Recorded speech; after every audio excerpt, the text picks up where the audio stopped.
Welcome back to The Link. We are delighted to be at Coweta Samaritan Clinic with Medical Director Dr. Kay Crosby and with Nurse Administrator Peggie Lawson.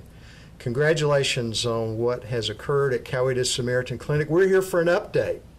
So help us understand how this clinic has developed and grown. How many people are we serving now? Let you answer that. We have approximately 625 patients right now.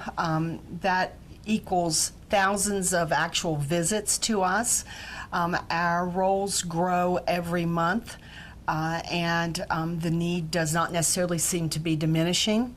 So we consider ourselves to be very vital to the community right now as we're serving all of those folks who otherwise would not have health care. We should say so. 625 patients, open just over a year. That's right.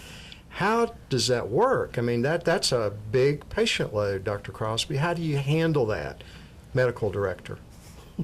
Well, we have been very blessed with our volunteers. We have Dr. Barron and Rhonda Witten, who is a nurse practitioner, and myself. We're here every week and seeing patients on Wednesdays. And then we're starting to see some Saturday clinics and Tuesday clinics when we can. And then we've had some specialty clinics that have gotten started.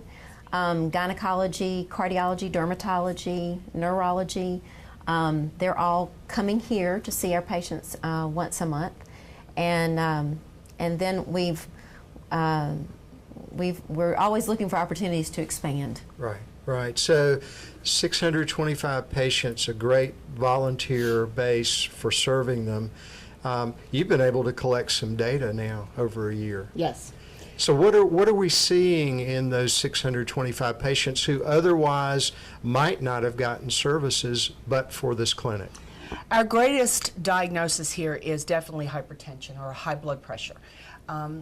Certainly leads to all kinds of bad things, stroke, heart disease, that otherwise these folks would be at great risk for had it not been for the care of the physicians here who are able to manage those diseases for them.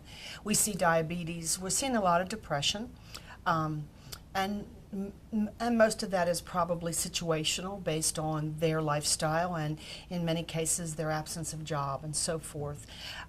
We're not quite as successful with managing diabetes since it's a lifestyle change, one that is expensive, and it really does impact the patient's ability to be compliant with a treatment plan. Blood pressure we're a little more successful with because although it should be a lifestyle change, it's often just a pill, and that pill can be effective. So we're excited about the number of patients who we've seen improvement in since they've come. So 625 patients, those types of diagnoses, you're giving them direction on things like pharmaceuticals. But these are patients who may not have the ability to get all those pharmaceuticals. Mm-hmm. How do you take care of that? Well, we use the Drug Assist program, the Physician's Assistance program, a lot, and that has been a great resource for us. And that is a program where if you meet certain financial requirements and you fill out the proper paperwork and send it to the drugs company that supplies that specific drug, then a lot of times you can get the drugs for these patients. But that is a very complicated process, and so we have been very well supplied with volunteers that help us get that paperwork done, and then we're able to get it that way. Another way is just Publix actually has a few drugs that we can get free for them, a good diabetic drug and a good blood pressure drug and some antibiotics, and then the $4 programs at some of the pharmacies like Walmart, Kroger, Target, that helps us out a lot too. So we use all the resources in any way we can, but one wonderful thing, she talked about diabetes in particular.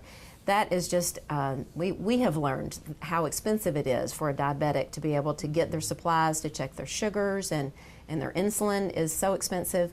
And we have been able to supply the monitors and the strips for them, so that helps them monitor their blood sugars better, and also their insulin through the Drug Assist program. So that's been great. So diabetic patients who don't have to worry about not being able to acquire those meds that they need. That's correct. Great, great. That's a great way to wrap up this segment at Coweta Samaritan Clinic.